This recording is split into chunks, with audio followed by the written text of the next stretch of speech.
ਜੈ ਮਸੀਹ ਦੀ ਪਿਆਰੇ ਦਰਸ਼ਕੋ, ਦਿਸ਼ਾ ਪਰਿਵਰਤਨ ਦੇ ਸਾਡੇ ਅੱਜ ਦੇ ਪ੍ਰੋਗਰਾਮ ਦੇ ਵਿੱਚ ਸ਼ਾਮਿਲ ਹੋਣ ਦੇ ਲਈ ਤੁਹਾਡਾ ਸਾਰਿਆਂ ਦਾ ਤਹਿ ਦਿਲ ਤੋਂ ਸਵਾਗਤ ਹੈ। ਦੋਸਤੋ, ਸਾਨੂੰ ਉਮੀਦ ਹੈ ਕਿ ਤੁਸੀਂ ਪਰਮੇਸ਼ਰ ਦੀ ਕਿਰਪਾ ਦੇ ਗਿਆਨ ਨੂੰ ਸਮਝ ਰਹੇ ਹੋਵੋਗੇ। ਕਿਰਪਾ ਦੁਆਰਾ ਫੜੇ ਜਾਣਾ ਸੱਚਮੁੱਚ ਇੱਕ ਅਦਭੁਤ ਗੱਲ ਹੈ। ਅਸੀਂ ਹੁਣ ਤੱਕ ਵੇਖਿਆ ਕਿ ਇਹ ਕਿਸੇ ਮਨੁੱਖ ਨੂੰ ਪਰਮੇਸ਼ਰ ਵੱਲੋਂ ਦਿੱਤਾ ਗਿਆ ਮਹਾਨ ਵਰਦਾਨ ਹੈ। ਅਸੀਂ ਆਪਣੇ ਪਿਛਲੇ ਪ੍ਰੋਗਰਾਮ ਦੇ ਵਿੱਚ ਕਿਰਪਾ ਨੂੰ ਸਮਝਦਿਆਂ ਹੋਇਆ ਉਜਾੜੂ ਪੁੱਤਰ ਦੀ ਕਹਾਣੀ ਉੱਤੇ ਗੌਰ ਕੀਤਾ ਸੀ। ਅਸੀਂ ਉਸ ਪ੍ਰੋਗਰਾਮ ਦੇ ਵਿੱਚ ਵੇਖਿਆ ਕਿ ਕਿਵੇਂ ਇੱਕ ਮਨੁੱਖ ਦਾ ਪੁੱਤਰ ਆਪਣੇ ਪਿਤਾ ਤੋਂ ਆਪਣੇ ਹਿੱਸੇ ਦਾ ਸਭ ਕੁਝ ਲੈ ਕੇ ਦੂਰ ਦੂਜੇ ਦੇਸ਼ ਨੂੰ ਚਲਿਆ ਜਾਂਦਾ ਹੈ ਅਤੇ ਫਿਰ ਆਪਣਾ ਸਭ ਕੁਝ ਐਸ਼ ਪ੍ਰਸਤੀ ਦੇ ਵਿੱਚ ਗਵਾ ਦਿੰਦਾ ਹੈ। ਜਦੋਂ ਪੂਰੀ ਤਰ੍ਹਾਂ ਕੰਗਾਲ ਹੋ ਜਾਂਦਾ ਹੈ ਅਤੇ ਉਹਦੇ ਦੋਸਤ ਮਿੱਤਰ ਉਹਨੂੰ ਛੱਡ ਕੇ ਚਲੇ ਜਾਂਦੇ ਆ ਤਾਂ ਉਸਨੂੰ ਆਪਣੇ ਪਿਤਾ ਦੀ ਯਾਦ ਆਉਂਦੀ ਹੈ। ਉਸ ਪ੍ਰੋਗਰਾਮ ਦੇ ਵਿੱਚ ਅਸੀਂ ਪੁੱਤਰ ਦੇ ਪਹਿਲੂ ਨੂੰ ਵੇਖਿਆ ਸੀ। ਅੱਜ ਦੇ ਪ੍ਰੋਗਰਾਮ ਦੇ ਵਿੱਚ ਅਸੀਂ ਕਿਰਪਾ ਨੂੰ ਜਾਣਨ ਦੇ ਲਈ ਉਜਾੜੂ ਪੁੱਤਰ ਦੀ ਕਹਾਣੀ ਨੂੰ ਫਿਰ ਅੱਗੇ ਵਧਾਵਾਂਗੇ। ਇਸ ਕਹਾਣੀ ਦੇ ਜ਼ਰੀਏ ਅੱਜ ਅਸੀਂ ਪਿਤਾ ਦੇ ਦਿਲ ਨੂੰ ਵੇਖਾਂਗੇ। ਤਾਂ ਫਿਰ ਆਓ ਸ਼ੁਰੂ ਕਰਦੇ ਹਾਂ ਆਪਣਾ ਅੱਜ ਦਾ ਅਧਿਐਨ, ਕਿਰਪਾ ਦੁਆਰਾ ਫੜੇ ਜਾਣਾ।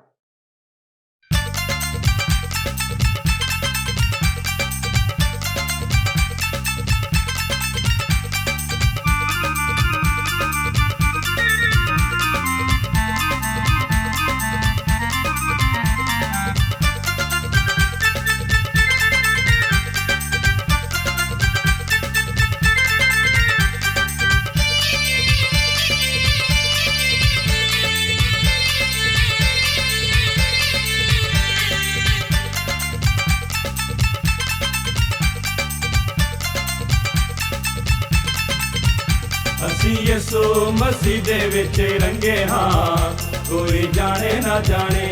ਅਸੀਂ ਯਿਸੂ ਮਸੀਹ ਦੇ ਵਿੱਚ ਰੰਗੇ ਹਾਂ, ਕੋਈ ਜਾਣੇ ਨਾ ਜਾਣੇ। ਭਾਵੇਂ ਚੰਗੇ ਤੇ ਭਾਵੇਂ ਮੰਦੇ ਹਾਂ, ਕੋਈ ਜਾਣੇ ਨਾ ਜਾਣੇ। ਭਾਵੇਂ ਚੰਗੇ ਤੇ ਭਾਵੇਂ ਮੰਦੇ ਹਾਂ, ਕੋਈ ਜਾਣੇ ਨਾ ਜਾਣੇ।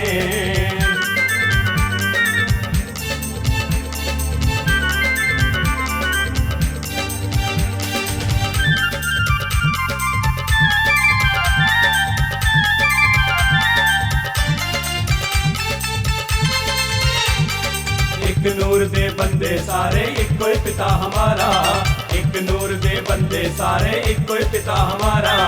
एक नूर नाल पैदा कीता रब ने ये जग सारा, एक नूर नाल पैदा कीता रब ने ये जग सारा। एवें जातां पातां दे विच वंडे हां, कोई जाने ना जाने। एवें जातां पातां दे विच वंडे हां, कोई जाने ना जाने। ਅਸੀਂ ਯਿਸੂ ਮਸੀਹ ਦੇ ਵਿੱਚ ਰੰਗੇ ਹਾਂ, ਕੋਈ ਜਾਣੇ ਨਾ ਜਾਣੇ। ਭਾਵੇਂ ਚੰਗੇ ਤੇ ਭਾਵੇਂ ਮੰਦੇ ਹਾਂ, ਕੋਈ ਜਾਣੇ ਨਾ ਜਾਣੇ।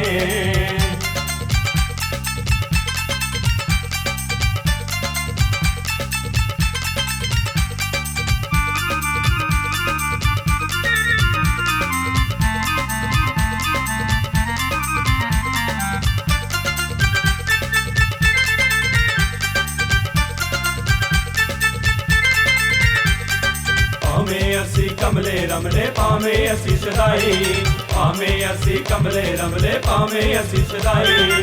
ਰੱਬ ਦਿਲਾਂ ਦੀਆਂ ਜਾਣੇ ਮਿਲਦੀ ਸੱਚੇ ਨੂੰ ਵਡਿਆਈ, ਰੱਬ ਦਿਲਾਂ ਦੀਆਂ ਜਾਣੇ ਮਿਲਦੀ ਸੱਚੇ ਨੂੰ ਵਡਿਆਈ। ਰਾਜੀ ਕਰਦਾ ਉਹ ਕੋੜੀ ਤੇ ਲੰਘਿਆ, ਕੋਈ ਜਾਣੇ ਨਾ ਜਾਣੇ।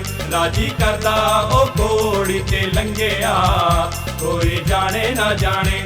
ਅਸੀਂ ਯਿਸੂ ਮਸੀਹ ਦੇ ਵਿੱਚ ਰੰਗੇ ਹਾਂ, ਕੋਈ ਜਾਣੇ ਨਾ ਜਾਣੇ। ਭਾਵੇਂ ਚੰਗੇ ਤੇ ਭਾਵੇਂ ਮੰਦੇ ਹਾਂ, ਕੋਈ ਜਾਣੇ ਨਾ ਜਾਣੇ।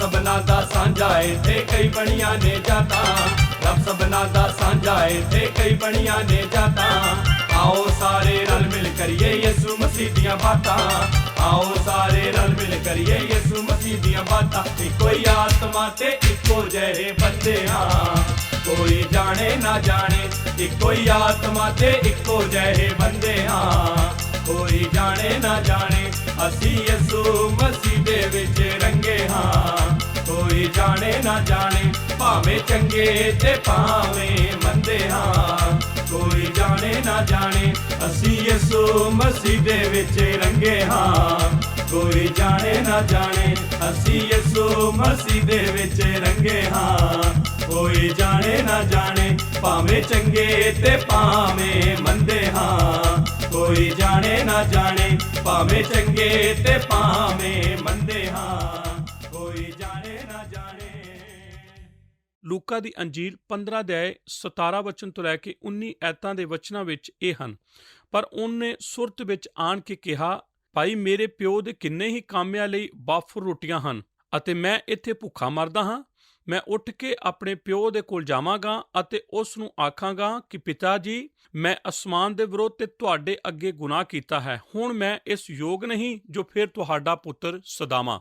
ਮੈਨੂੰ ਆਪਣੇ ਕਾਮਿਆਂ ਵਿੱਚੋਂ ਇੱਕ ਜਿਹਾ ਰੱਖ ਲਓ। ਹੁਣ ਠੀਕ ਇਸੇ ਕਹਾਣੀ ਵਿੱਚ ਯਿਸੂ ਜੀ ਇਸ ਕਹਾਣੀ ਨੂੰ ਦੱਸਦਿਆਂ ਕੁਝ ਆਖਦੇ ਹਨ ਜਿਸ ਬਾਰੇ ਮੈਂ ਹਮੇਸ਼ਾ ਹੀ ਸੋਚਿਆ ਸੀ ਕਿ ਇਹ ਇਸ ਕਹਾਣੀ ਦਾ ਦਿਸ਼ਾ ਪਰਿਵਰਤਨ ਹੈ। ਕਿ ਆਪ ਨੇ ਇਹ ਸੁਣਿਆ ਹੈ, ਇਸ ਕਹਾਣੀ ਵਿਚਲਾ ਦਿਸ਼ਾ ਪਰਿਵਰਤਨ ਇਸ ਕਹਾਣੀ ਦੇ ਇਸ ਸਥਾਨ ਤੇ ਯਿਸੂ ਜੀ ਆਖਦੇ ਹਨ ਜਦੋਂ ਕਿ ਜਾੜੂ ਪੁੱਤਰ ਦੀ ਬਦਹਾਲੀ ਡਰਾਉਣੀ ਹੈ। ਉਹ ਟੁੱਟ ਚੁੱਕਾ ਹੈ ਅਤੇ ਉਹ ਭੁੱਖਾ ਹੈ ਅਤੇ ਉਹ ਸੂਰਾਂ ਦੇ ਨਾਲ ਖਾ ਰਿਹਾ ਹੈ। ਬਾਈਬਲ ਬਾਣੀ ਠੀਕ ਇਸ ਪਲ ਆਖਦੀ ਹੈ, ਉਸ ਨੇ ਸੁਰਤ ਵਿੱਚ ਆਣ ਕੇ। ਮੈਂ ਕਈ ਸੰਦੇਸ਼ਾਂ ਨੂੰ ਸੁਣਿਆ ਹੈ ਅਤੇ ਖੁਦ ਵੀ ਉਹਨਾਂ ਵਿੱਚੋਂ ਕੁਝ ਨਾ ਦਾ ਪ੍ਰਚਾਰ ਮੈਂ ਕੀਤਾ ਹੈ। ਜੋ ਲੋਕ ਇਸ ਕਹਾਣੀ ਦੀ ਸਿੱਖਿਆ ਦਿੰਦੇ ਹਨ ਉਹ ਆਖਦੇ ਹਨ ਕਿ ਇਹ ਹੀ ਕਿਰਪਾ ਦਾ ਪਲ ਹੈ। ਇਹੋ ਹੀ ਉਹ ਪਲ ਹੈ ਜਦੋਂ ਅਜਾੜੂ ਪੁੱਤਰ ਉਸ ਨੇ ਜਾਣ ਲੈਂਦਾ ਹੈ ਜੋ ਕੁਝ ਉਹ ਕਰ ਚੁੱਕਾ ਹੈ। ਉਹ ਪਰਮੇਸ਼ਰ ਦੇ ਸਾਹਮਣੇ ਗੋਡੇ ਟੇਕਦਾ ਅਤੇ ਆਪਣੇ ਪਾਪ ਦਾ ਇਕਰਾਰ ਕਰਦਾ ਹੈ। ਪਰ ਕੀ ਉਹ ਇਸ ਤਰ੍ਹਾਂ ਕਰਦਾ ਹੈ? ਪਰ ਵਚਨ ਦੇ ਇਸ ਭਾਗ ਵਿੱਚ ਇਹੋ ਜਿਹਾ ਕੁਝ ਹੈ ਜੋ ਇਹ ਦੱਸਦਾ ਹੋਵੇ ਕਿ ਉਜਾੜੂ ਪੁੱਤਰ ਨੇ ਜੋ ਕੁਝ ਕੀਤਾ ਸੀ ਉਸ ਬਾਰੇ ਅਫਸੋਸ ਕੀਤਾ ਹੈ। ਕਿ ਉਹ ਇੱਕ ਵਾਰ ਵੀ ਇਸ ਗੱਲ ਨੂੰ ਮੰਨਦਾ ਹੈ ਕਿ ਉਸ ਨੇ ਆਪਣੇ ਪਿਤਾ ਦੇ ਦਿਲ ਨੂੰ ਤੋੜਿਆ ਹੈ ਅਤੇ ਸਮਾਜ ਦੇ ਸਾਹਮਣੇ ਉਸ ਨੂੰ ਨੀਵਾਂ ਵਿਖਾਇਆ ਹੈ। ਕੀ ਇਸ ਕਹਾਣੀ ਵਿੱਚ ਇਸ ਗੱਲ ਦਾ ਕੋਈ ਥੋੜਾ ਜਿਹਾ ਵੀ ਸਬੂਤ ਹੈ ਕਿ ਅਜਾੜੂ ਪੁੱਤਰ ਜਦੋਂ ਦੂਰ ਦੇਸ਼ ਵਿੱਚ ਸੀ ਤਦ ਉਸ ਨੇ ਤੌਬਾ ਕੀਤੀ ਸੀ? ਉਹ ਤਾਂ ਬਸ ਉਸ ਮੁਸੀਬਤ ਵਿੱਚ ਨਿਕਲਣ ਦੀ ਕੋਸ਼ਿਸ਼ ਹੀ ਕਰ ਰਿਹਾ ਸੀ ਜਿਸ ਵਿੱਚ ਉਸ ਨੇ ਆਪਣੇ ਆਪ ਨੂੰ ਫਸਾ ਲਿਆ ਸੀ। ਕਿ ਮੈਂ ਇਸ ਦੀ ਗਵਾਹੀ ਪ੍ਰਾਪਤ ਕਰ ਸਕਦਾ ਹਾਂ ਕਿ ਇਹੋ ਹੀ ਉਹ ਨਹੀਂ ਜੋ ਆਮ ਤੌਰ ਤੇ ਅਸੀਂ ਕਰਦੇ ਹਾਂ। ਜਦੋਂ ਅਸੀਂ ਕਿਸੇ ਉਲਝਣ ਵਿੱਚ ਫਸ ਜਾਂਦੇ ਹਾਂ, ਸਾਡਾ ਪਹਿਲਾ ਵਿਕਲਪ ਆਪਣੇ ਹੀ ਤਰੀਕੇ ਨਾਲ ਆਪਣੇ ਆਪ ਨੂੰ ਇਸ ਵਿੱਚੋਂ ਬਾਹਰ ਕੱਢਣ ਦੀ ਕੋਸ਼ਿਸ਼ ਕਰਨਾ ਹੁੰਦਾ ਹੈ।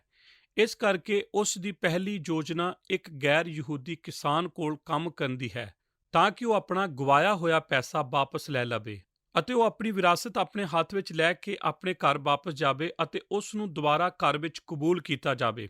ਪਰ ਇਸ ਕਹਾਣੀ ਵਿੱਚ ਇੱਕ ਬਹੁਤ ਹੀ ਰੋਚਕ ਛੋਟਾ ਜਿਹਾ ਵਿਚਾਰ ਹੈ। ਪਰ ਬਾਈਬਲ ਦੱਸਦੀ ਹੈ ਕਿ ਗੈਰ ਯਹੂਦੀ ਕੋਲ ਖਾਣ ਨੂੰ ਤਾਂ ਮਿਲਿਆ ਪਰ ਪੈਸਾ ਨਹੀਂ ਸੀ ਦਿੱਤਾ ਗਿਆ। ਜੋ ਕੁਝ 16 ਐਤ ਵਿੱਚ ਆਖਿਆ ਗਿਆ ਹੈ ਉਸ ਬਾਰੇ ਗੌਰ ਕਰੀਏ।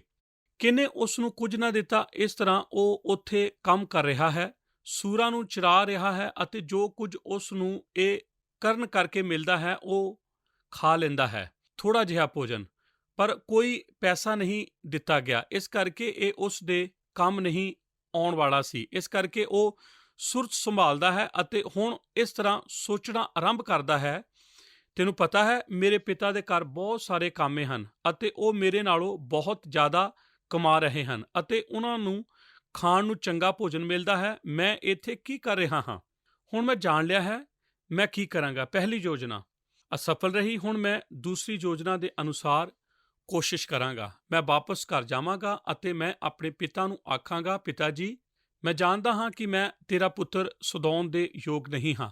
ਮੇਰੇ ਕੋਲ ਮੇਰੀ ਵਿਰਾਸਤ ਨਹੀਂ ਹੈ, ਪਰ ਜੇਕਰ ਆਪ ਮੈਨੂੰ ਇੱਕ ਕਾਮੇ ਵਜੋਂ ਹੀ ਕੰਮ ਕਰ ਲੈਣ ਲਈ ਰੱਖ ਲਵੋਗੇ ਤੇ ਮੈਂ ਤੁਹਾਡਾ ਆਸਾਨਮੰਦ ਹੋਵਾਂਗਾ। ਆਪਣੇ ਵੱਡੇ ਖੇਤਾਂ ਵਿੱਚੋਂ ਇੱਕ ਵਿੱਚ ਕੰਮ ਕਰਾਂਗਾ ਅਤੇ ਮੈਂ ਨਜ਼ਰੋਂ ਉਧਲੇ ਰਹਾਂਗਾ ਅਤੇ ਮੈਂ ਕਾਮਿਆਂ ਦੀ ਤਰ੍ਹਾਂ ਕੰਮ ਕਰਾਂਗਾ ਅਤੇ ਜਦੋਂ ਮੇਰੇ ਕੋਲ ਕਾਫੀ ਪੈਸਾ ਹੋ ਜਾਵੇਗਾ ਤਦ ਮੈਂ ਵਾਪਸ ਆਵਾਂਗਾ ਅਤੇ ਅਸੀਂ ਇਹ ਵਿਰਾਸਤ ਫਿਰ ਦੁਬਾਰਾ ਇਕੱਠੀ ਜੋੜ ਲਵਾਂਗੇ। ਫਿਰ ਮੈਂ ਘਰ ਆ ਸਕਾਂਗਾ ਅਤੇ ਆਪ ਦਾ ਪੁੱਤਰ ਬਣ ਸਕਾਂਗਾ। ਇੱਥੇ ਸਾਡੇ ਆਲੇ ਦੁਆਲੇ ਕਿੰਨੇ ਜ਼ਿਆਦਾ ਕਾਮੇ ਹਨ ਕਿ ਆਪ ਜਾਣਦੇ ਹੋ। ਹਰ ਰੋਜ਼ ਉਹ ਲੇਬਰ ਚੌਂਕਾਂ ਵਿੱਚ ਖੜੇ ਇੰਤਜ਼ਾਰ ਕਰਦੇ ਹਨ ਕਿ ਕੋਈ ਉਹਨਾਂ ਨੂੰ ਕੰਮ ਕਰਾਉਣ ਲਈ ਲੈ ਜਾਵੇ। ਫਿਰ ਉਹ ਉਹਨਾਂ ਨਾਲ ਜਾ ਕੇ ਕਿਸੇ ਖੇਤ ਵਿੱਚ ਕੰਮ ਕਰਨ ਚਲੇ ਜਾਂਦੇ ਹਨ। ਇਸੇ ਤਰ੍ਹਾਂ ਉਹ ਕੰਮ ਕਰਨਾ ਚਾਹੁੰਦਾ ਹੈ। ਮੈਂ ਔਰ ਮੇਰੀ ਖੁਆਇਸ਼ ਹੈ ਕਿ ਉਹ ਘਰ ਇਸ ਕਰਕੇ ਵਾਪਸ ਨਹੀਂ ਜਾ ਰਿਹਾ ਸੀ ਕਿ ਉਹ ਤੌਬਾ ਕਰਦਾ ਹੈ। ਹੁਣ ਉਹ ਦੂਸਰੀ ਯੋਜਨਾ ਦੇ ਅਨੁਸਾਰ ਖੁਦ ਦੀ ਮਨੁੱਖੀ ਪ੍ਰਾਪਤੀ ਦੇ ਪ੍ਰੋਗਰਾਮ ਦੇ ਅਧੀਨ ਕਾਰਜ ਠੀਕ ਹੋ ਜਾ ਰਿਹਾ ਹੈ। ਇੱਥੋਂ ਤੱਕ ਕਿ ਉਸ ਦੇ ਪਿਤਾ ਨੇ ਆਖੇ ਸ਼ਬਦ ਕਿ ਉਹ ਪਿੰਡ ਦੇ ਬਾਹਰ ਕਹਿਣ ਜਾ ਰਿਹਾ ਹੈ, ਇੱਥੋਂ ਤੱਕ ਕਿ ਉਹ ਸ਼ਬਦ ਜੋ ਆਪਣੇ ਪਿਤਾ ਨੂੰ ਆਖਣ ਜਾ ਰਿਹਾ ਹੈ ਉਹ ਵੀ ਚਲਾਕੀ ਵਾਲੇ ਹਨ। ਮੈਂ ਵੀ ਉਹਨਾਂ ਨੂੰ ਇਸ ਵਾਰ ਦੁਬਾਰਾ ਅਧਿਐਨ ਕਰ ਲੈਣ ਤੱਕ ਨਹੀਂ ਸੀ ਸੰਭਲਿਆ ਕਿ ਆਪ ਨੂੰ ਉਸ ਦਾ ਛੋਟਾ ਭਾਸ਼ਣ ਯਾਦ ਹੈ। ਮੈਂ ਘਰ ਵਾਪਸ ਜਾਣ ਲੱਗਾ ਹਾਂ ਅਤੇ ਮੈਂ ਆਪਣੇ ਪਿਤਾ ਨੂੰ ਆਖਣ ਜਾ ਰਿਹਾ ਹਾਂ, ਪਿਤਾ ਜੀ, ਮੈਂ ਅਸਮਾਨ ਦੇ ਵਿਰੁੱਧ ਤੇ ਤੁਹਾਡੇ ਅੱਗੇ ਗੁਨਾਹ ਕੀਤਾ ਹੈ। ਅਕਸਰ ਇਸ ਨੂੰ ਤੌਬਾ ਦੇ ਵਿਖਿਆਨ ਵਜੋਂ ਸਮਝਿਆ ਜਾਂਦਾ ਹੈ ਅਤੇ ਆਖਰਕਾਰ ਇਹ ਉਹੀ ਬਣ ਗਿਆ ਸੀ। ਪਰ ਇਸ ਖਾਸ ਗੱਲ ਦੇ ਦੌਰਾਨ ਜਦੋਂ ਉਹ ਆਪਣਾ ਭਾਸ਼ਣ ਤਿਆਰ ਕਰ ਰਿਹਾ ਹੈ, ਇਹ ਤੌਬਾ ਵਾਲਾ ਵਿਆਖਿਆ ਨਹੀਂ ਹੈ। ਯਿਸੂ ਨੂੰ ਸੁਣਨ ਵਾਲੇ ਜੋ ਯਿਸੂ ਜੀ ਨੂੰ ਇਹ ਕਹਾਣੀ ਦੱਸਿਆ ਧਿਆਨ ਨਾਲ ਸੁਣ ਰਹੇ ਹਨ, ਉਹ ਫਰੀਸੀ ਲੋਕ ਸਨ ਜੋ ਬਾਈਬਲ ਦੀਆਂ ਲਿਖਤਾਂ ਨੂੰ ਚੰਗੀ ਤਰ੍ਹਾਂ ਜਾਣਦੇ ਸਨ ਅਤੇ ਇਹਨਾਂ ਫਰੀਸੀਆਂ ਨੂੰ ਪਤਾ ਹੈ ਕਿ ਇਹ ਇਕਰਾਰ ਫਿਰੌਨ ਦੇ ਕਥਨਾਂ ਵਿੱਚੋਂ ਲਿਆ ਗਿਆ ਹੈ। ਜਦੋਂ ਉਹ ਕੂਚ ਦੀ ਪੁਸਤਕ 10 ਅਧਿਆਏ ਵਿੱਚ ਪੁਰਾਣੇ ਨੇਮ ਵਿੱਚ ਮੂਸਾ ਨਾਲ ਚਲਾਕੀ ਕਰਨ ਦੀ ਕੋਸ਼ਿਸ਼ ਕਰ ਰਿਹਾ ਹੈ। ਆਪ ਨੂੰ ਯਾਦ ਹੋਵੇਗਾ ਕਿ ਫਿਰੌਨ ਨੇ ਕਿਵੇਂ ਆਖਿਆ ਸੀ। ਉਸਨੇ ਠੀਕ ਇਹੋ ਹੀ ਭਾਸ਼ਣ ਦਿੱਤਾ ਸੀ। ਉਸਨੇ ਆਖਿਆ ਸੀ, ਮੈਂ ਯਹੋਵਾ ਤੁਹਾਡੇ ਪਰਮੇਸ਼ਰ ਦਾ ਔਰ ਤੁਹਾਡੇ ਪਾਪ ਕੀਤਾ ਹੈ। ਕੂਚ 10 ਅਧਿਆਏ 10 ਵਚਨ। ਕੀ ਫਿਰੌਨ ਦੇ ਆਖਣ ਦਾ ਇਹੋ ਹੀ ਭਾਵ ਸੀ? ਬਿਲਕੁਲ ਨਹੀਂ। ਉਹ ਤਾਂ ਮੂਸਾ ਨਾਲ ਚਲਾਕੀ ਕਰਨ ਦੀ ਕੋਸ਼ਿਸ਼ ਕਰ ਰਿਹਾ ਸੀ। ਕੀ ਅਜਾੜੂ ਪੁੱਤਰ ਦੇ ਆਖਣ ਦਾ ਇਹੋ ਹੀ ਭਾਵਨਾ ਸੀ? ਜਦੋਂ ਉਸਨੇ ਆਪਣੇ ਪਿਤਾ ਨੂੰ ਪਹਿਲਾਂ ਇਸ ਤਰ੍ਹਾਂ ਆਪਣੇ ਪਿਤਾ ਨੂੰ ਆਖਣ ਦੀ ਯੋਜਨਾ ਮਨੋਂ ਘੜੀ ਸੀ? ਨਹੀਂ, ਉਹ ਤਾਂ ਇਹਨਾਂ ਸ਼ਬਦਾਂ ਨਾਲ ਆਪਣੇ ਪਿਤਾ ਨਾਲ ਚਲਾਕੀ ਕਰਨ ਜਾ ਰਿਹਾ ਸੀ, ਪਿਤਾ ਜੀ, ਮੈਂ ਅਸਮਾਨ ਦੇ ਵਿਰੁੱਧ ਤੇ ਤੁਹਾਡੇ ਅੱਗੇ ਗੁਨਾਹ ਕੀਤਾ ਹੈ। ਇਹ ਸਭ ਨੂੰ ਉਸ ਦੇ ਦਿਮਾਗ ਵਿੱਚ ਮਨ ਘੜਤ ਕਹਾਣੀ ਬਣਾਈ ਗਈ ਸੀ। ਉਹ ਮਨੁੱਖ ਗੱਲ ਜੋ ਮੈਂ ਆਖਣ ਦੀ ਕੋਸ਼ਿਸ਼ ਕਰ ਰਿਹਾ ਹਾਂ ਉਹ ਇਹ ਹੈ ਕਿ ਇਹ ਨੌਜਵਾਨ ਮਨੁੱਖ ਕਿਰਪਾ ਲਈ ਤਿਆਰ ਨਹੀਂ ਹੈ। ਇਹ ਮਨੁੱਖ ਅਜੇ ਲੱਭਿਆ ਨਹੀਂ ਗਿਆ। ਇਹ ਨੌਜਵਾਨ ਮਨੁੱਖ ਅਜੇ ਬਚਾਇਆ ਨਹੀਂ ਗਿਆ। ਉਹ ਤਾਂ ਫਿਰੌਨ ਨਾਲੋਂ ਵੱਧ ਕੇ ਅਸਲ ਵਿੱਚ ਤੌਬਾ ਕਰਨ ਬਾਰੇ ਕੁਝ ਵੀ ਨਹੀਂ ਕਰ ਰਿਹਾ। ਉਹ ਤਾਂ ਅਜੇ ਵੀ ਆਪਣੇ ਹੀ ਕਾਰਜ ਨੂੰ ਕਰਨ ਵਿੱਚ ਲੱਗੇ ਰਹਿਣ ਦੀ ਕੋਸ਼ਿਸ਼ ਕਰ ਰਿਹਾ ਹੈ। ਦੂਰ ਦੇਸ਼ ਵਿੱਚ ਬਿਹਤਰ ਕੰਮ ਕਰਨ ਦੀ ਕੋਸ਼ਿਸ਼ ਅਸਫਲ ਹੋ ਚੁੱਕੀ ਹੈ। ਹੋ ਸਕਦਾ ਹੈ ਕਿ ਉਸ ਦੀ ਨਵੀਂ ਯੋਜਨਾ ਕੰਮ ਆ ਜਾਵੇ। ਉਹ ਆਪਣੇ ਆਪ ਨੂੰ ਖੁਦ ਹੀ ਬਚਾਵੇਗਾ। ਕਿਰਪਾ ਦੀ ਕੋਈ ਵੀ ਜ਼ਰੂਰਤ ਨਹੀਂ ਹੈ। ਇਸ ਤੋਂ ਬਾਅਦ ਲੂਕਾ ਦੀ ਅੰਜੀਲ 15 ਅਧਿਆਏ 20-21 ਐਤਾਂ ਵਿੱਚ ਅਸੀਂ ਪਿਤਾ ਨਾਲ ਮੇਲ ਬਾਰੇ ਗੌਰ ਕਰਦੇ ਹਾਂ ਜੋ ਕਿ ਸਭ ਕੁਝ ਬਦਲ ਦਿੰਦੀ ਹੈ। 20-21 ਐਤਾਂ ਦੇ ਵਚਨ ਇਸ ਪ੍ਰਕਾਰ ਹਨ, ਸੋ ਉਹ ਉੱਠ ਕੇ ਆਪਣੇ ਪਿਓ ਕੋਲ ਗਿਆ, ਪਰ ਉਹ ਅਜੇ ਦੂਰ ਹੀ ਸੀ ਕਿ ਉਹਦੇ ਪਿਤਾ ਨੇ ਉਹਨੂੰ ਡਿੱਠਾ ਅਤੇ ਉਸ ਨੂੰ ਤਰਸ ਆਇਆ ਔਰ ਦੌੜ ਕੇ ਗਲੇ ਲਾ ਲਿਆ ਅਤੇ ਉਹਨੂੰ ਚੁੰਮਿਆ। ਔਰ ਪੁੱਤਰ ਨੇ ਉਸ ਨੂੰ ਆਖਿਆ, ਪਿਤਾ ਜੀ, ਮੈਂ ਅਸਮਾਨ ਦੇ ਵਿਰੁੱਧ ਔਰ ਤੁਹਾਡੇ ਅੱਗੇ ਗੁਨਾਹ ਕੀਤਾ ਹੈ। ਹੁਣ ਮੈਂ ਇਸ ਯੋਗ ਨਹੀਂ ਜੋ ਫਿਰ ਤੁਹਾਡਾ ਪੁੱਤਰ ਸਦਾਵਾਂ। ਮੈਂ ਆਪਣੇ ਮਨ ਵਿੱਚ ਇਸ ਕਹਾਣੀ ਨੂੰ ਵਾਰ-ਵਾਰ ਘੁਮਾਇਆ ਹੈ। ਇਸ ਤਰ੍ਹਾਂ ਆਪ ਨੇ ਵੀ ਕੀਤਾ ਹੈ। ਇਹ ਇੱਕ ਮਹਾਨ ਕਹਾਣੀ ਹੈ ਅਤੇ ਇਸ ਨੂੰ ਯਿਸੂ ਜੀ ਦੁਆਰਾ ਦੱਸੇ ਜਾਣ ਤੋਂ ਬਾਅਦ ਫਿਲਮਾਂ, ਨਾਟਕਾਂ ਅਤੇ ਮੰਚਾਂ ਵਿੱਚ ਬਾਰ-ਬਾਰ ਰਚਿਆ ਗਿਆ ਹੈ। ਉਹ ਗੁਆਚਿਆ ਹੋਇਆ ਜੋ ਘਰ ਵਾਪਸ ਆਉਂਦਾ ਹੈ। ਅਜਾੜੂ ਪੁੱਤਰ ਘਰ ਵਾਪਸ ਆ ਰਿਹਾ ਹੈ। ਉਹ ਤਾਂ ਬੇਘਰ ਲੋਕਾਂ ਦੀ ਤਰ੍ਹਾਂ ਹੈ ਜਿਨ੍ਹਾਂ ਨੂੰ ਆਪਣੇ ਸ਼ਹਿਰ ਜਾਂ ਮੇਰੇ ਸ਼ਹਿਰ ਵਿੱਚ ਕਦੇ-ਕਦੇ ਵੇਖਦੇ ਹੋ, ਥੱਕਿਆ ਹੋਇਆ ਅਤੇ ਗੰਦਗੀ ਨਾਲ ਭਰਿਆ ਹੋਇਆ, ਜੋ ਉਸ ਦੇ ਮੋਢੇ ਉੱਤੇ ਲਟਕ ਰਹੇ ਹਨ। ਦਾੜੀ ਅਤੇ ਸਿਰ ਦੇ ਵਾਲ ਉਲਝੇ ਹੋਏ ਹਨ, ਪਰ ਜਿਸ ਤਰੀਕੇ ਨਾਲ ਉਹ ਤੁਰਦਾ ਅਤੇ ਟਹਿਲਦਾ ਹੈ ਉਸ ਦਾ ਇੱਕ ਖਾਸ ਹੀ ਅੰਦਾਜ਼ ਹੈ ਜਿਸ ਨੂੰ ਉਸ ਦਾ ਪਿਤਾ ਪਛਾਣ ਲੈਂਦਾ ਹੈ। ਕਿਰਪਾ ਕਰਕੇ ਗੌਰ ਕਰੋ ਕਿ ਬਾਈਬਲ ਦੇ ਵਚਨ ਆਖਦੇ ਹਨ, ਉਹ ਅਜੇ ਦੂਰ ਹੀ ਸੀ ਕਿ ਉਹਦੇ ਪਿਓ ਨੇ ਉਹਨੂੰ ਡਿੱਠਾ। ਕੀ ਆਪ ਜਾਣਦੇ ਹੋ ਕਿ ਇਸ ਦਾ ਕੀ ਅਰਥ ਹੁੰਦਾ ਹੈ? ਕਿ ਉਸ ਦੇ ਪਿਤਾ ਉਸ ਸ਼ਹਿਰ ਅਤੇ ਉਸ ਪਿੰਡ ਨੂੰ ਛੱਡ ਕੇ ਉਸ ਦੂਰ ਦੇਸ਼ ਦੇ ਰਾਹ ਵੱਲੋਂ ਗਿਆ, ਇੱਕ ਇਹੋ ਜਿਹਾ ਥਾਂ ਜਿੱਥੇ ਕਿ ਉਸ ਨੂੰ ਕਾਫੀ ਦੂਰ ਤੱਕ ਵੇਖਿਆ ਜਾ ਸਕੇ ਅਤੇ ਹਰ ਰੋਜ਼ ਆਪਣੇ ਪੁੱਤਰ ਨੂੰ ਘਰ ਆਉਂਦਿਆਂ ਵੇਖਣ ਨੂੰ ਜਾਂਦਾ ਹੁੰਦਾ ਸੀ। ਮੂਲ ਭਾਸ਼ਾ ਯੂਨਾਨੀ ਵਿੱਚ ਇਹਨਾਂ ਸ਼ਬਦਾਂ ਉੱਤੇ ਜ਼ੋਰ ਦਿੱਤਾ ਗਿਆ ਹੈ ਕਿ ਉਹ ਅਜੇ ਦੂਰ ਹੀ ਸੀ, ਜੋ ਇਸ ਵੱਲ ਇਸ਼ਾਰਾ ਕਰਦਾ ਹੈ ਕਿ ਹਰ ਰੋਜ਼ ਪਿਤਾ ਉਸ ਰਾਹ ਕੁਝ ਦੂਰ ਤੱਕ ਜਾਂਦਾ ਸੀ ਅਤੇ ਆਪਣੇ ਪੁੱਤਰ ਦੀ ਉਡੀਕ ਕਰਦਾ ਹੁੰਦਾ ਸੀ। ਬਾਈਬਲ ਦੇ ਬਚਨ ਸਾਨੂੰ ਦੱਸਦੇ ਹਨ ਕਿ ਜਦੋਂ ਉਸ ਦਾ ਪਿਤਾ ਉਸ ਨੂੰ ਵੇਖਦਾ ਹੈ ਤਦ ਉਹ ਤਰਸ ਨਾਲ ਭਰ ਜਾਂਦਾ ਹੈ ਅਤੇ ਫਿਰ ਉਹ ਕੁਝ ਅਜਿਹਾ ਕੰਮ ਕਰਦਾ ਹੈ ਜੋ ਕੋਈ ਯਹੂਦੀ ਪਿਤਾ ਕਦੇ ਵੀ ਨਹੀਂ ਕਰੇਗਾ। ਬਾਈਬਲ ਦੇ ਬਚਨ ਆਖਦੇ ਹਨ ਕਿ ਉਹ ਉਸ ਨੂੰ ਮਿਲਣ ਲਈ ਦੌੜਦਾ ਹੈ। ਮੱਧ ਪੂਰਬ ਵਿੱਚ ਇਸ ਉਮਰ ਦਾ ਇੱਕ ਮਨੁੱਖ ਹੌਲੀ ਅਤੇ ਇੱਕ ਖਾਸ ਅੰਦਾਜ਼ ਵਿੱਚ ਚੱਲਦਾ ਹੁੰਦਾ ਸੀ। ਮੈਂ ਬਹੁਤ ਹੀ ਸਾਵਧਾਨੀ ਨਾਲ ਆਪਣੇ ਆਪ ਨੂੰ ਦੱਸ ਸਕਦਾ ਹਾਂ ਕਿ ਇਹ ਮਨੁੱਖ 20 ਸਾਲਾਂ ਤੋਂ ਨਹੀਂ ਸੀ ਭੱਜਿਆ ਦੌੜਿਆ, ਲੇਕਿਨ ਆਪਣੇ ਲਿਬਾਸ ਦਾ ਅਗਲਾ ਭਾਗ ਉੱਪਰ ਇਸ ਤਰ੍ਹਾਂ ਉਠਾਇਆ ਹੋਵੇਗਾ ਤਦ ਹੀ ਦੌੜ ਸਕਦਾ ਸੀ। ਇਹ ਤਾਂ ਬਹੁਤ ਨੀਵਾਂ ਕਰਨ ਵਾਲਾ ਕੰਮ ਗਿਣਿਆ ਜਾਂਦਾ ਸੀ, ਕਿਉਂਕਿ ਇਹ ਤਾਂ ਉਸ ਬਜ਼ੁਰਗ ਦੇ ਭੱਦੇ ਅਤੇ ਸੁੱਕੇ ਹੋਏ ਗੋਡਿਆਂ ਨੂੰ ਨੰਗਾ ਕਰੇਗਾ ਕਿ ਮੇਰੇ ਲੋਕ ਇਸ ਦੀ ਗਵਾਹੀ ਹੋ ਸਕਦੀ ਹੈ। ਇਸ ਤਰ੍ਹਾਂ ਅਸੀਂ ਇਸ ਪਿਤਾ ਨੂੰ ਆਪਣੇ ਜ਼ਮਾਨੇ ਦੇ ਸੱਭਿਆਚਾਰ ਦੀ ਉਲੰਘਣਾ ਕਰਕੇ ਭੱਜਦਿਆਂ ਵੇਖਦੇ ਹਾਂ ਅਤੇ ਸੱਚਮੁੱਚ ਆਪਣੇ ਪੁੱਤਰ ਨੂੰ ਮਿਲਣ ਲਈ ਦੌੜਿਆ ਵੇਖਦੇ ਹਾਂ। ਉਸ ਦੇ ਨੌਕਰ ਉਸ ਦੇ ਨਾਲ ਹਨ। ਉਸ ਦੇ ਆਪਣੇ ਪਿੰਡ ਦੇ ਲੋਕ ਜ਼ਰੂਰ ਉਹਨੂੰ ਵੇਖ ਰਹੇ ਹੋਣਗੇ। ਉਹ ਸੋਚ ਰਹੇ ਹਨ ਕਿ ਉਸ ਨੂੰ ਝਟਕਾ ਲੱਗਾ ਹੈ, ਉਹ ਪਾਗਲ ਹੋ ਗਿਆ ਹੈ।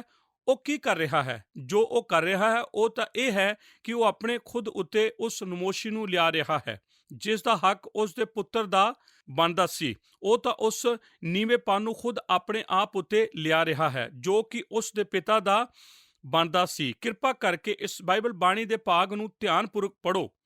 ਪਿਤਾ ਆਪਣੇ ਪਿਆਰ ਨੂੰ ਉਸ ਪੁੱਤਰ ਦੇ ਇਕਰਾਰ ਅਤੇ ਉੱਤਰ ਵਿੱਚ ਪ੍ਰਗਟ ਨਹੀਂ ਕਰਦਾ। ਉਹਨਾਂ ਕੰਮਾਂ ਨੂੰ ਦਰੁਸਤ ਕਰਨ ਲਈ ਉਹ ਪਿਤਾ ਪਿੰਡ ਦੇ ਬਾਹਰਲੇ ਤੱਕ ਭੱਜ ਕੇ ਨਹੀਂ ਜਾਂਦਾ ਅਤੇ ਪੁੱਤਰ ਭੱਜਦਾ ਹੈ ਅਤੇ ਆਖਦਾ ਹੈ, ਪਿਤਾ ਜੀ ਮੈਨੂੰ ਬਹੁਤ ਅਫਸੋਸ ਹੈ, ਕਿਰਪਾ ਕਰਕੇ ਮੈਨੂੰ ਮਾਫ ਕਰ ਦਿਓ।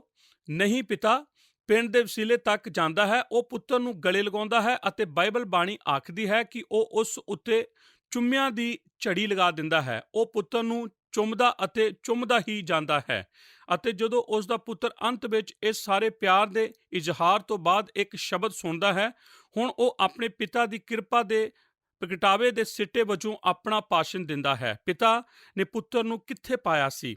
ਉਸ ਨੇ ਉਸ ਨੂੰ ਪਿੰਡ ਦੇ ਵਿਚਲੇ ਉੱਤੇ ਪਾਇਆ ਸੀ। ਜਦੋਂ ਉਹ ਆਪਣੇ ਪਿੰਡ ਦੇ ਬਾਹਰਲੇ ਖੇਤਰ ਵਿੱਚ ਗਿਆ ਸੀ, ਅਜੇ ਵੀ ਅਜਾੜੂ ਪੁੱਤਰ ਖੋਇਆ ਹੋਇਆ ਹੀ ਸੀ। ਇਹਨਾਂ ਤਿੰਨਾਂ ਹੀ ਕਹਾਣੀਆਂ ਦੀ ਤਸਵੀਰ ਵਿੱਚ ਕੋਈ ਵਕਵਾ ਨਹੀਂ ਹੈ। ਗੌਰ ਕਰੋ, ਜਦੋਂ ਯਿਸੂ ਦੀ ਸਿੱਖਿਆ ਦਿੰਦੇ ਹਨ ਤਦ ਉਹ ਕਿੰਨੇ ਸੁਚੇਤ ਹਨ। ਇਹਨਾਂ ਤਿੰਨਾਂ ਹੀ ਕਹਾਣੀਆਂ ਵਿੱਚ ਕੁਝ ਖੋ ਗਿਆ ਹੈ ਅਤੇ ਫਿਰ ਲੱਭ ਪਿਆ ਹੈ। ਖੋਈ ਹੋਈ ਚੀਜ਼ ਨੇ ਖੁਦ ਆਪਣੇ ਆਪ ਨਹੀਂ ਸੀ ਲੱਭਿਆ, ਇਸ ਨੂੰ ਤਾਂ ਕਿਸੇ ਹੋਰ ਦੇ ਦੁਆਰਾ ਲੱਭਿਆ ਗਿਆ ਸੀ। ਚਰਵਾਹਾ ਭੇਡ ਨੂੰ ਲੱਭ ਲੈਂਦਾ ਹੈ, ਔਰਤ ਸਿੱਕੇ ਨੂੰ ਲੱਭ ਲੈਂਦੀ ਹੈ ਅਤੇ ਪਿਤਾ ਪੁੱਤਰ ਨੂੰ ਲੱਭ ਲੈਂਦਾ ਹੈ। ਜੇਕਰ ਇਸ ਕਹਾਣੀ ਨੂੰ ਉਸ ਤਰ੍ਹਾਂ ਦੱਸਿਆ ਜਿਸ ਤਰ੍ਹਾਂ ਕਿ ਅਕਸਰ ਦੱਸੀ ਜਾਂਦੀ ਹੈ ਤਦ ਅਸੀਂ ਇਹ ਆਖਣਾ ਸੀ ਕਿ ਚਰਵਾਹਾ ਵਾਪਸ ਆਉਂਦਾ ਹੈ ਅਤੇ ਭੇਡ ਬਾੜੇ ਦੇ ਬੂਹੇ ਉੱਤੇ ਖੜੀ ਹੈ, ਉਸ ਦੀ ਇੰਤਜ਼ਾਰ ਕਰ ਰਹੀ ਹੈ। ਔਰਤ ਰਸੋਈ ਵਿੱਚ ਬੈਠ ਰਹੀ ਹੈ ਅਤੇ ਉਹ ਸਿੱਕਾ ਉਸ ਰਸੋਈ ਦੇ ਫਰਸ਼ ਉੱਤੇ ਕੁੱਦ ਕੇ ਮੇਜ਼ ਉੱਤੇ ਆ ਠਹਿਰਦਾ ਹੈ। ਪਿਤਾ ਘਰ ਬੈਠਾ ਹੈ ਅਤੇ ਪੁੱਤਰ ਦਰਵਾਜ਼ੇ ਦੇ ਅੱਗੇ ਆ ਠਹਿਰਦਾ ਹੈ। ਕਹਾਣੀ ਇਸ ਤਰ੍ਹਾਂ ਨਹੀਂ ਹੈ ਕਿ ਇਹ ਇਸ ਤਰ੍ਹਾਂ ਹੈ, ਨਹੀਂ। ਇਹਨਾਂ ਸਾਰੀਆਂ ਕਹਾਣੀਆਂ ਵਿੱਚ ਉਸ ਦੀ ਭਾਲ ਕੀਤੀ ਜਾਂਦੀ ਹੈ ਜੋ ਕਿ ਖੋ ਚੁੱਕਾ ਹੈ। ਚਰਵਾਹਾ, ਔਰਤ ਅਤੇ ਪਿਤਾ, ਇਹ ਉਸ ਪਿਤਾ ਦੇ ਪਿਆਰ ਦੇ ਪ੍ਰਗਟ ਕਰਨ ਦੇ ਉੱਤਰ ਵਿੱਚ ਹੀ ਹੁੰਦਾ ਹੈ ਕਿ ਅਜਾੜੂ ਪੁੱਤਰ ਆਖਿਰਕਾਰ ਉਸ ਨੂੰ ਸਮਝ ਲੈਂਦਾ ਹੈ ਜੋ ਕਿ ਉਹ ਕਰ ਚੁੱਕਾ ਹੈ। ਉਹ ਜਾਣ ਲੈਂਦਾ ਹੈ ਕਿ ਭਾਵੇਂ ਉਸ ਨੇ ਆਪਣੇ ਪਿਤਾ ਨੂੰ ਨੀਵਾਂ ਵਿਖਾਇਆ ਹੈ, ਫਿਰ ਵੀ ਉਹ ਉਸ ਪਿਤਾ ਨੂੰ ਕਦੇ ਵੀ ਉਸ ਨੂੰ ਪਿਆਰ ਕਰਨਾ ਨਹੀਂ ਸੀ ਛੱਡਿਆ। ਇਹ ਤਾਂ ਉਸ ਦੇ ਪਿਤਾ ਦੇ ਪਿਆਰ ਨੂੰ ਪ੍ਰਗਟ ਕਰਨ ਦੇ ਉੱਤਰ ਵਿੱਚ ਹੀ ਹੁੰਦਾ ਹੈ ਕਿ ਉਹ ਅਜਾੜੂ ਪੁੱਤਰ ਆਖਿਰਕਾਰ ਉਸ ਨੂੰ ਸਮਝ ਲੈਂਦਾ ਹੈ ਜੋ ਕੁਝ ਉਸ ਨੇ ਕੀਤਾ ਹੈ। ਉਹ ਜਾਣ ਲੈਂਦਾ ਹੈ ਕਿ ਭਾਵੇਂ ਉਹਨੇ ਆਪਣੇ ਪਿਤਾ ਨੂੰ ਨੀਵਾਂ ਵਿਖਾਇਆ, ਫਿਰ ਵੀ ਉਸ ਦੇ ਪਿਤਾ ਨੇ ਕਦੀ ਵੀ ਉਸ ਨੂੰ ਪਿਆਰ ਕਰਨਾ ਨਹੀਂ ਸੀ ਛੱਡਿਆ। ਕਿ ਆਪਨੇ ਜਾਣਿਆ ਹੈ ਕਿ ਇੱਕੋ ਹੀ ਚੀਜ਼ ਉਜਾੜੂ ਪੁੱਤਰ ਦੇ ਪਿੱਛੇ ਪਿੱਛੇ ਦੂਰ ਦੇਸ਼ ਨੂੰ ਗਈ ਸੀ, ਉਹ ਤਾਂ ਪਿਤਾ ਦਾ ਪਿਆਰ ਸੀ। ਉਸ ਨੇ ਸਾਰੇ ਰਾਸਤੇ ਵਿੱਚ ਉਸ ਨੂੰ ਪਿਆਰ ਕੀਤਾ ਸੀ। ਆਪ ਵਿੱਚੋਂ ਕੁਝ ਅਜਿਹੇ ਬੱਚਿਆਂ ਦੇ ਨਾਲ ਅਨੁਭਵ ਹੋ ਚੁੱਕੇ ਹਨ। ਆਪ ਜਾਣਦੇ ਹੋ ਕਿ ਇਹ ਕਿਸ ਤਰ੍ਹਾਂ ਆਖਦੇ ਹਨ, ਦਿਲ ਨੂੰ ਇੰਨਾ ਜ਼ਿਆਦਾ ਤੋੜ ਦਿੰਦਾ ਹੈ ਕਿਉਂਕਿ ਤੁਹਾਡੇ ਬੱਚੇ ਪ੍ਰਭੂ ਦੇ ਨਾਲ ਨਾਲ ਨਹੀਂ ਚੱਲ ਰਹੇ ਅਤੇ ਆਪ ਕਦੀ ਵੀ ਉਹਨਾਂ ਨੂੰ ਪਿਆਰ ਕਰਨੋਂ ਨਹੀਂ ਰੁਕ ਸਕਦੇ।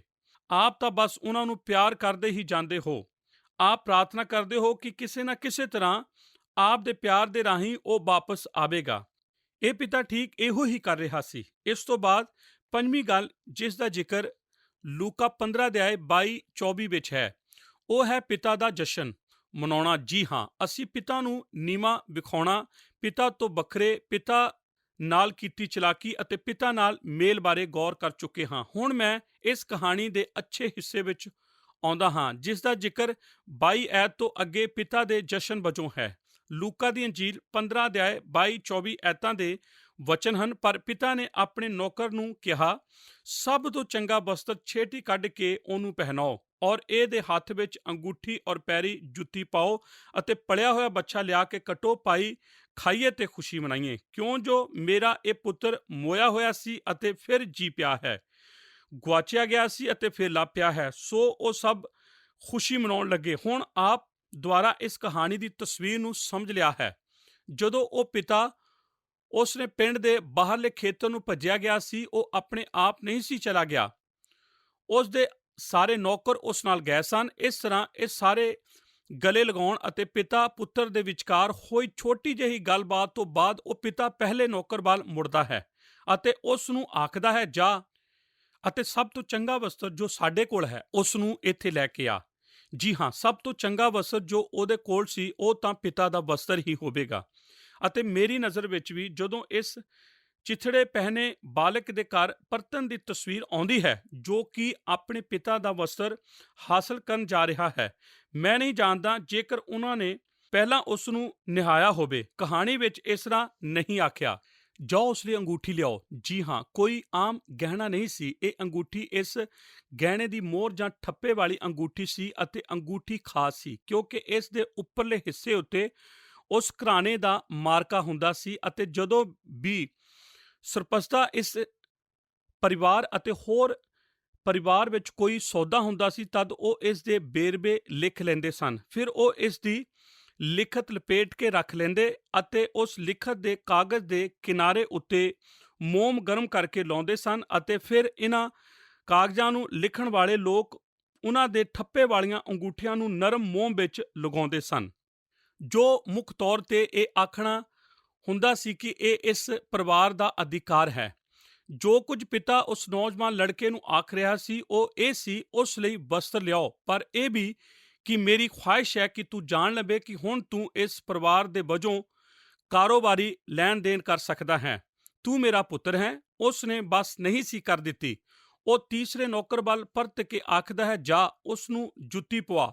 ਉਹ ਨੰਗੇ ਪੈਰੀ ਘਰ ਆਇਆ ਸੀ। ਜੁੱਤੀ ਦਾ ਕੀ ਅਰਥ ਹੈ? ਜੁੱਤੀ ਬਹੁਤ ਅਧਿਕਾਰ ਜਿਹੀ ਚੀਜ਼ ਹੈ। ਯਹੂਦੀ ਸੱਭਿਆਚਾਰ ਵਿੱਚ ਪਰਿਵਾਰ ਦੇ ਮੈਂਬਰ ਜੁੱਤੀਆਂ ਪਾਉਂਦੇ ਸਨ, ਗੁਲਾਮ ਨੰਗੇ ਪੈਰੀ ਹੀ ਚੱਲਦੇ ਸਨ। ਉਸ ਨੇ ਇਸ ਗੱਲ ਨੂੰ ਪੂਰੀ ਤਰ੍ਹਾਂ ਹਰੇਕ ਲਈ ਕਦਚਿਤ ਕਰਨਾ ਚਾਹਿਆ ਸੀ ਕਿਉਂਕਿ ਜਵਾਨ ਮਨੁੱਖ ਹੁਣ ਉਸ ਦਾ ਨੌਕਰ ਨਹੀਂ ਸੀ ਬਣ ਜਾ ਰਿਹਾ, ਇਹ ਨੌਜਵਾਨ ਤਾਂ ਉਸ ਦਾ ਪੁੱਤਰ ਬਣ ਜਾ ਰਿਹਾ ਸੀ। ਇਸ ਤਰ੍ਹਾਂ ਪਿਤਾ ਉਸ ਨੂੰ ਬਸਤਰ, ਅੰਗੂਠੀ ਅਤੇ ਜੁੱਤੀ ਪਹਿਨਾਉਂਦਾ ਹੈ ਅਤੇ ਅਜੇ ਵੀ ਉਸ ਨੇ ਬਸ ਨਹੀਂ ਸੀ ਕੀਤੀ। ਉਹ ਅਗਲੇ ਨੌਕਰ ਵੱਲ ਤੱਕ ਕੇ ਉਸ ਨੂੰ ਆਖਦਾ ਹੈ, ਜਾ ਪਲਿਆ ਹੋਇਆ ਬੱਚਾ ਅਤੇ ਆਓ ਅਸੀਂ ਖੁਸ਼ੀ ਮਨਾਈਏ, ਕਿਉਂਕਿ ਇਹ ਜੋ ਗੁਆਚ ਗਿਆ ਸੀ ਇਹ ਲੱਭ ਪਿਆ ਹੈ।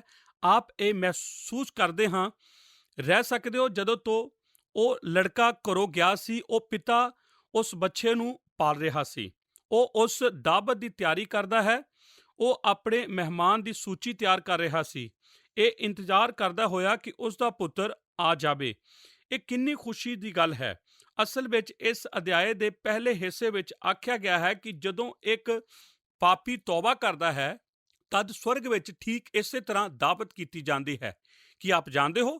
ਲੂਕਾ 15 ਅਧਿਆਇ 10 ਵਚਨ। ਇਸ ਤੋਂ ਬਾਅਦ 6ਵੀਂ ਗੱਲ ਜਿਸ ਦਾ ਜ਼ਿਕਰ ਲੂਕਾ ਦੀ ਅੰਜੀਲ 15 ਅਧਿਆਇ 25 ਤੋਂ 32 ਐਤਾਂ ਵਿੱਚ ਹੈ, ਉਹ ਹੈ ਪਿਤਾ ਦਾ ਦੋਸ਼। ਜੀ ਹਾਂ, ਇਹ ਕਹਾਣੀ ਲਗਭਗ ਸਮਾਪਤੀ ਹੀ ਹੈ, ਪਰ ਪੂਰੀ ਤਰ੍ਹਾਂ ਨਹੀਂ, ਕਿਉਂਕਿ ਇਸ ਕਹਾਣੀ ਦਾ ਆਰੰਭ ਇਸ ਤਰ੍ਹਾਂ ਹੁੰਦਾ ਹੈ ਕਿ ਇੱਕ ਮਨੁੱਖ ਦੇ ਦੋ ਪੁੱਤਰ ਸਨ। ਦੂਸਰਾ ਪੁੱਤਰ ਕਿੱਥੇ ਹੈ? ਜੀ ਹਾਂ, ਉਹ ਬਾਹਰ ਖੇਤਾਂ ਵਿੱਚ ਹੈ, ਜੋ ਕਿ ਸਾਨੂੰ 6ਵੀਂ ਗੱਲ ਕੋਲ ਲਿਆਉਂਦਾ ਹੈ, ਜੋ ਕਿ ਪਿਤਾ ਦਾ ਦੋਸ਼ੀ ਠਹਿਰਾਉਂਦਾ ਹੈ। ਅਸਲ ਵਿੱਚ ਬੁਰੀ ਕਹਾਣੀ, ਕਿਉਂਕਿ ਵੱਡਾ ਲੜਕਾ ਬਾਹਰ ਖੇਤ ਵਿੱਚ ਹੈ ਅਤੇ ਉਹ ਬਾਹਰ ਭੇਡਾਂ ਦੀ ਦੇਖਭਾਲ ਕਰਨ ਨਹੀਂ ਗਿਆ। ਉਹ ਤਾਂ ਬਾਹਰ ਖੇਤ ਵਿੱਚ ਉਹਨਾਂ ਲੋਕਾਂ ਦੀ ਨਿਗਰਾਨੀ ਕਰ ਰਿਹਾ ਹੈ ਜੋ ਭੇਡਾਂ ਦੀ ਦੇਖਭਾਲ ਕਰਦੇ ਹਨ। ਉਹ ਤਾਂ ਕਿਸੇ ਛਾਂ ਵਾਲੇ ਦਰਖਤ ਹੇਠਾਂ ਬੈਠਾ ਸ਼ਰਾਬ ਪੀ ਰਿਹਾ ਹੈ। ਜੋ ਕੁਝ ਉਹ ਕਰ ਰਿਹਾ ਹੈ, ਪਰ ਜਦੋਂ ਉਸ ਦਾ ਦਿਨ ਢਲ ਚੁੱਕਾ ਹੈ ਅਤੇ ਹੁਣ ਉਸ ਦੇ ਆਉਣ ਦਾ ਸਮੇਂ ਹੋ ਚੁੱਕਾ ਹੈ, ਉਹ ਘਰ ਪਰਤਿਆ ਆਰੰਭ ਕਰਦਾ ਹੈ ਅਤੇ ਜਦੋਂ ਆਪਣੇ ਘਰ ਦੇ ਨਜ਼ਦੀਕ ਆਉਂਦਾ ਹੈ ਅਤੇ ਉਹ ਘਰ ਵਿੱਚ ਆਉਣ ਵਾਲੇ ਇਸ ਸ਼ੋਰ ਦੀ ਆਵਾਜ਼ ਨੂੰ ਸੁਣਦਾ ਹੈ। ਇਸ ਕਰਕੇ ਉਹ ਇੱਕ ਜਵਾਨ ਨੌਕਰ ਲੜਕੇ ਦੇ ਕੋਲ ਜਾਂਦਾ ਹੈ। ਇਹੋ ਹੀ ਇਹ ਅਸਲੀ ਕਹਾਣੀ ਹੈ। ਇਹ ਇੱਕ ਨੌਕਰ ਲੜਕਾ ਸੀ। ਜਿਸ ਤਰ੍ਹਾਂ ਦੇ ਲੜਕੇ ਇੱਕ ਦਾਵਤ ਦੇ ਆਲੇ ਦੁਆਲੇ ਘੁੰਮ ਫਿਰ ਰਹੇ ਹਨ। ਅਗਲੇ ਹੀ ਦਿਨ ਮੈਂ ਕਿਸੇ ਦਾਵਤ ਲਈ ਗਿਆ ਸੀ। ਇਸ ਤਰ੍ਹਾਂ ਦੇ ਬਹੁਤ ਸਾਰੇ ਲੜਕੇ ਇੱਧਰ ਉੱਧਰ ਘੁੰਮ ਰਹੇ ਸੀ। ਉਹ ਉਹਨਾਂ ਦੇ ਲੜਕਿਆਂ ਵਿੱਚੋਂ ਇੱਕ ਕੋਲ ਜਾ ਕੇ ਪੁੱਛਦਾ ਹੈ, ਇਹ ਸਭ ਕੀ ਹੋ ਰਿਹਾ ਹੈ? ਅਤੇ ਉਹ ਨੌਕਰ ਨੇ ਉਸ ਨੂੰ ਆਖਿਆ, ਜੀ ਇਹ ਤੁਹਾਡਾ ਭਰਾ ਘਰ ਵਾਪਸ ਆਇਆ ਹੈ ਅਤੇ ਤੁਹਾਡੇ ਇੰਨਾ ਜ਼ਿਆਦਾ ਉਤੇਜਿਤ ਹੋ ਚੁੱਕਾ ਹੈ। ਤੁਹਾਡਾ ਪਿਤਾ ਇੱਕ ਵੱਡੀ ਪਾਰਟੀ ਕਰ ਰਿਹਾ ਹੈ ਅਤੇ ਉਹ ਇੱਕ ਜਸ਼ਨ ਮਨਾ ਰਿਹਾ ਹੈ ਅਤੇ ਆਪਨੇ ਸੋਚਿਆ ਹੋਵੇਗਾ ਕਿ ਉਸ ਦਾ ਭਰਾ ਨੇ ਉਸ ਨੂੰ ਕੁਝ ਬਖਸ਼ਿਸ਼ ਦੇ ਕੇ ਆਖਿਆ ਹੋਵੇਗਾ। ਭਲਿਆ ਅਨੁਸਾਰ ਕਿੱਥੇ ਹੈ ਪਾਰਟੀ, ਆਓ ਚੱਲੀਏ। ਪਰ ਇਸ ਲੜਕੇ ਦੇ ਮਨ ਵਿੱਚ ਤਾਂ ਕਾਫੀ ਸਮੇਂ ਤੋਂ ਕੁਝ ਬਰਪ ਰਿਹਾ ਸੀ। ਉਹ ਖੁਸ਼ੀ ਨਹੀਂ ਸੀ। ਅਸਲ ਵਿੱਚ ਇਹ ਸਭ ਬਾਈਬਲ ਬਾਣੀ ਦੀ ਹੀ ਆਖਦੀ ਹੈ। ਪਰ ਉਹ ਗੁੱਸੇ ਹੋਇਆ ਅਤੇ ਅੰਦਰ ਜਾਣ ਨੂੰ ਉਹਦਾ ਜੀ ਨਾ ਕੀਤਾ। ਇਸ ਕਰਕੇ ਉਸ ਦਾ ਪਿਤਾ ਖੁਦ ਬਾਹਰ ਆਇਆ ਅਤੇ ਉਸ ਦੀਆਂ ਮਿੰਨਤਾਂ ਕੀਤੀਆਂ। ਉਹਨੇ ਉੱਤਰ ਵਿੱਚ ਆਪਣੇ ਪਿਤਾ ਨੂੰ ਆਖਿਆ, ਵੇਖ ਇੰਨੇ ਵਰਿਆਂ ਤੋਂ ਤੁਹਾਡੀ ਟਹਿਲ ਕਰਦਾ ਅਤੇ ਤੁਹਾਡੇ ਹੁਕਮ ਕਦੇ ਨਹੀਂ ਸੀ ਤੋੜਿਆ, ਪਰ ਤੁਸਾਂ ਕਦੇ ਮੈਨੂੰ ਇੱਕ ਪਰੌਠਾ ਵੀ ਨਾ ਦਿੱਤਾ ਜੋ ਮੈਂ ਆਪਣੇ ਬੇਲੀਆਂ ਨਾਲ ਖੁਸ਼ੀ ਕਰਾਂ। ਪਰ ਜਦ ਤੁਹਾਡਾ ਇਹ ਪੁੱਤਰ ਆਇਆ ਜਿਹਨੇ ਕੰਜਰੀਆਂ ਦੇ ਮੂੰਹ ਤੇਰੀ ਪੂੰਜੀ ਉਡਾ ਦਿੱਤੀ, ਤੁਸਾਂ ਉਹਦੇ ਲਈ ਪੜਿਆ ਹੋਇਆ ਬੱਚਾ ਕੱਟਿਆ। ਪਰ ਉਹ ਉਸ ਨੂੰ ਆਖਿਆ, ਬੱਚਾ ਤੂੰ ਸਦਾ ਮੇਰੇ ਨਾਲ ਹੈ ਅਤੇ ਮੇਰਾ ਸਭੇ ਕੁਝ ਤੇਰਾ ਹੈ। ਪਰ ਖੁਸ਼ੀ ਕਰਨੀ ਅਤੇ ਆਨੰਦ ਹੋਣ ਦੇ ਯੋਗ, ਕਿਉਂਕਿ ਤੇਰਾ ਇਹ ਭਰਾ ਮੋਇਆ ਹੋਇਆ ਸੀ ਅਤੇ ਫਿਰ ਜੀ ਪਿਆ ਹੈ, ਔਰ ਗਵਾਚ ਗਿਆ ਸੀ ਅਤੇ ਹੁਣ ਉਹ ਲੱਭ ਪਿਆ ਹੈ। ਉਹ ਵੱਡਾ ਭਰਾ ਇੱਕ ਪੁੱਤਰ ਸੀ। ਬਹੁਤ ਬਹੁਤ ਧੰਨਵਾਦ ਦੋਸਤੋ ਕਿ ਤੁਸੀਂ ਸਾਡੇ ਅੱਜ ਦੇ ਪ੍ਰੋਗਰਾਮ ਦੇ ਵਿੱਚ ਸਾਡੇ ਨਾਲ ਅਖੀਰ ਤੱਕ ਬਣੇ ਰਹੇ। ਸਾਡੇ ਅੱਜ ਦੇ ਪ੍ਰੋਗਰਾਮ ਦੇ ਵਿੱਚ ਅਸੀਂ ਪਰਮੇਸ਼ਰ ਦੀ ਕਿਰਪਾ ਬਾਰੇ ਉਜਾੜੂ ਪੁੱਤਰ ਦੀ ਕਹਾਣੀ ਤੋਂ ਸਿੱਖਣਾ ਜਾਰੀ ਰੱਖ ਰਹੇ ਸੀ। ਅਸੀਂ ਕਿਰਪਾ ਨੂੰ ਇਸ ਕਹਾਣੀ ਦੇ ਜ਼ਰੀਏ ਪਿਤਾ ਦੇ ਪੱਖੋਂ ਸਿੱਖਣਾ ਜਾਰੀ ਰੱਖਿਆ ਸੀ। ਅਸੀਂ ਵੇਖਿਆ ਕਿ ਪਿਤਾ ਆਪਣੇ ਪੁੱਤਰ ਦੇ ਉੱਤੇ ਤਰਸ ਖਾ ਕੇ ਉਸ ਨੂੰ ਫੇਰ ਤੋਂ ਗ੍ਰਹਿਣ ਕਰਦਾ ਹੈ ਅਤੇ ਉਸ ਦੇ ਸਾਰੇ ਹੱਕ ਉਸ ਨੂੰ ਬਹਾਲ ਕਰਦਾ ਹੈ। ਇਹ ਕਹਾਣੀ ਅਸਲ ਦੇ ਵਿੱਚ ਪਿਤਾ ਦੀ ਭੂਮਿਕਾ ਦੇ ਦੁਆਰਾ ਇਹ ਸਮਝਾਉਣਾ ਚਾਹੁੰਦੀ ਹੈ ਕਿ ਅਸੀਂ ਸਾਰੇ ਪਰਮੇਸ਼ਵਰ ਦੀ ਸੰਤਾਨ ਹੈ। ਸਾਡੇ ਵਿੱਚੋਂ ਬਹੁਤ ਸਾਰੇ ਉਸ ਤੋਂ ਬਹੁਤ ਦੂਰ ਹਨ, ਪਰ ਪਰਮੇਸ਼ਵਰ ਦੀਆਂ ਅੱਖਾਂ ਹਮੇਸ਼ਾ ਸਾਡਾ ਰਾਹ ਤੱਕਦੀਆਂ ਰਹਿੰਦੀਆਂ ਹਨ ਕਿ ਇੱਕ ਦਿਨ ਉਸ ਦਾ ਪੁੱਤਰ ਜਾਂ ਉਸ ਦੀ ਪੁੱਤਰੀ ਜ਼ਰੂਰ ਵਾਪਸ ਆਣਗੇ ਅਤੇ ਉਹ ਉਸ ਨੂੰ ਗੱਲ ਨਾਲ ਲਾ ਲੇਗਾ। ਦੋਸਤੋ, ਪਰਮੇਸ਼ਰ ਆਪਣੀ ਕਿਰਪਾ ਦੇ ਵਿੱਚ ਕਿਸੇ ਦੇ ਨਾਲ ਵੀ ਭੇਦਭਾਵ ਨਹੀਂ ਕਰਦਾ। ਉਸ ਦੀ ਕਿਰਪਾ ਸਾਰਿਆਂ ਦੇ ਲਈ ਹੈ। ਉਸ ਦੇ ਕੋਲ ਆਓ ਅਤੇ ਉਸ ਦੀ ਕਿਰਪਾ ਨੂੰ ਲੈ ਲਓ। ਹੁਣ ਅਸੀਂ ਆਪਣੇ ਪ੍ਰੋਗਰਾਮ ਨੂੰ ਇੱਥੇ ਹੀ ਸਮਾਪਤ ਕਰਦੇ ਹਾਂ। ਅਗਲੇ ਪ੍ਰੋਗਰਾਮ ਦੇ ਵਿੱਚ ਫਿਰ ਮਿਲਾਂਗੇ। ਤਦ ਤੱਕ ਦੇ ਲਈ ਪਰਮੇਸ਼ਰ ਤੁਹਾਡੇ ਨਾਲ ਹੋਏ। ਜੈ ਮਸੀਹ ਦੀ। ਕੀ ਤੁਹਾਨੂੰ ਇਹ ਪ੍ਰੋਗਰਾਮ ਪਸੰਦ ਆਇਆ? ਹੁਣੇ ਸਾਨੂੰ ਇੱਕ ਮਿਸ ਕਾਲ ਦਿਓ ਤੇ ਤੁਸੀਂ ਅਗਲੇ ਜੇਤੂ ਹੋ ਸਕਦੇ ਹੋ।